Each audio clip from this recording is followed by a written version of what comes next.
This week marks 25 years since Denver International Airport opened, and we've been telling stories about DIA all week on this show. Well, this morning we want to look back at the big airport before DIA, Stapleton International Airport.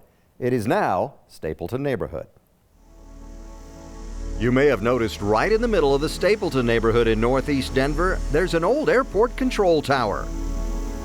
Now the building attached to the tower is a restaurant and social gathering spot called Punch Bowl Social. The tower part is closed to the public. Stapleton is well known as a residential, retail, and entertainment spot, but if you've been here less than 25 years, you may not realize that it used to be Stapleton International Airport. It closed in 1995 when DIA opened. If you don't remember the old Stapleton Airport, let me give you a little virtual tour. I'm at Martin Luther King Boulevard in Quebec. Now, as you went down MLK to the east, you would go toward the terminal building. It became a circular drive. It went past parking lots and parking structures.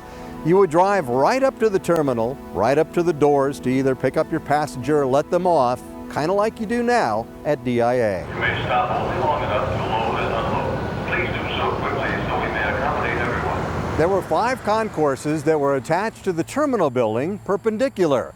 They ran basically from east to west, and they're right here at 33rd and Central Park Boulevard.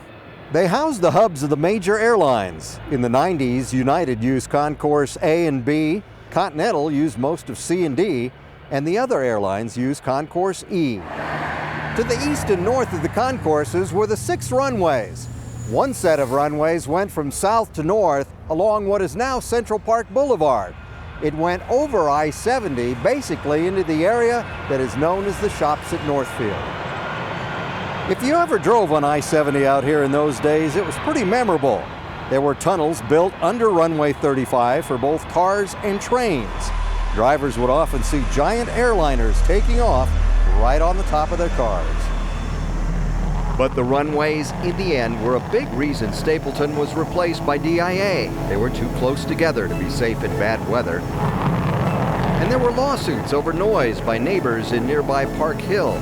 So Stapleton Airport closed in 1995, and the 7 square miles of space was redeveloped.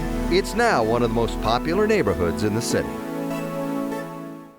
Tomorrow morning, we're going to be live at DIA to reflect back on what the morning show was like 25 years ago when the airport opened with much fanfare. Marty? Gary, that was really cool, and it brought back a lot of memories to see the configuration of that airport.